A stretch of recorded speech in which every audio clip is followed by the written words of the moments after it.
Olá pessoal, bem-vindos novamente ao meu canal e hoje a gente vai falar sobre tumores de cabeça e pescoço, especialmente para uma pessoa, uma estudante de enfermagem que pediu para que a gente falasse sobre cuidados para esses pacientes, tanto aqueles que fazem radioterapia quanto aqueles que fazem quimioterapia. Antes, eu queria falar com vocês sobre os cuidados gerais desses pacientes.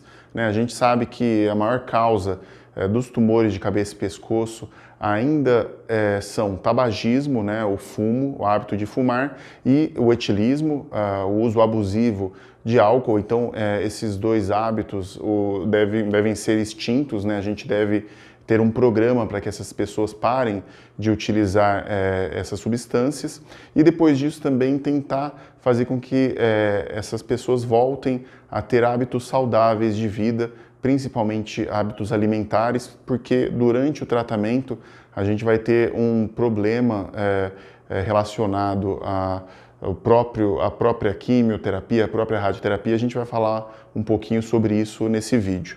Em relação à quimioterapia, a gente sabe que existem alguns cuidados. Esses cuidados eles são principalmente relacionados à parte constitucional dos pacientes. A gente tem dois tipos, basicamente, de quimioterapia.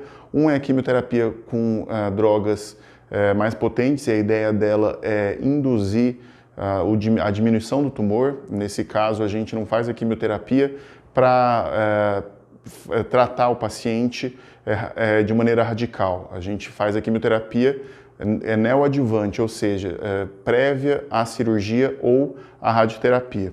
Então, essa quimioterapia cai o cabelo, o paciente pode ter efeitos colaterais, principalmente nas mucosas, sente em todo o corpo.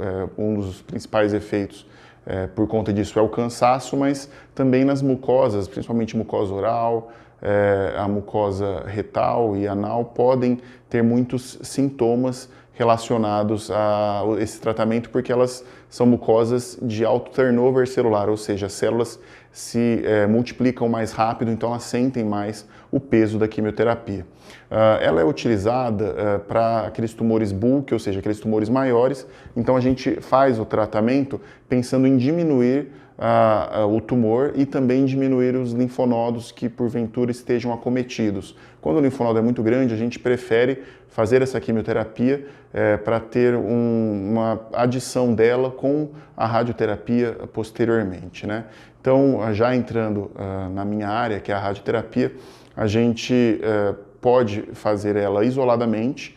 Por exemplo, num paciente que faz o tratamento de cirúrgico e tem indicação de fazer a radioterapia, por exemplo, por uma margem positiva, isso é uma indicação formal de radioterapia, ou a rádio com a quimioterapia quando o paciente não é cirúrgico. E nesses casos a gente faz uma quimioterapia que é um pouco mais leve, vamos dizer assim, a dose dela é menor e ela serve para ser um tratamento concomitante à radiação ionizante, ou seja, ela é feita junto com a radioterapia, dando sinergia, dando mais força ao tratamento com radiação ionizante. Então a gente faz esse tratamento, que pode ser semanal ou a cada 3 semanas, e o paciente vai ter efeitos colaterais principalmente na região tratada, ou seja, a região do pescoço. Então o paciente vai ter uma mucosite importante, reação de pele também acaba acontecendo, e a gente tem que ter medidas em relação a isso. A primeira delas e mais importante é o uso de analgésicos, A gente tenta sempre deixar o paciente o mais confortável possível com analgesia, remédios para diminuir a dor, a deglutição. Caso o paciente perca muito peso, mais do que 10% do peso corporal, a gente eventualmente até tem que fazer uma gastrostomia, que é colocar uma sonda diretamente no estômago por uma abertura na região abdominal, ou colocar uma sonda nasoenteral, que é via nasal. Essa sonda, a gente também pode recorrer a esse tipo de ajuda para o paciente que perdeu muito peso. Então, isso é basicamente os cuidados que a gente tem que ter com esses pacientes. Eu estou falando dos cuidados médicos, claro que existem outros cuidados psicológicos, né? Isso é muito importante para esse tipo de paciente, ter um acompanhamento psicológico, até por conta dos hábitos, como a gente falou no começo da conversa. E uma outra questão é a traqueostomia. Em alguns pacientes, a gente tem que fazer a traqueostomia, que é a colocação daquele tubo na região aqui do pescoço para o paciente poder respirar, eventualmente porque ele tem um tumor muito grande, esse tumor tapa a via aérea, então a gente faz a traqueostomia para proteger a via aérea, ou se o tumor é de laringe, por exemplo, e ele destruiu toda a cartilagem da laringe, aí não tem como a gente preservar mais a região e acaba deixando o paciente com a traqueostomia e é uma traqueostomia definitiva. Tá certo, pessoal? Então, obrigado por nos acompanhar nesse vídeo. A gente ainda vai falar sobre isso. Se você tiver qualquer dúvida, pode colocar aqui que eu vou ter o maior prazer em responder. E até a próxima.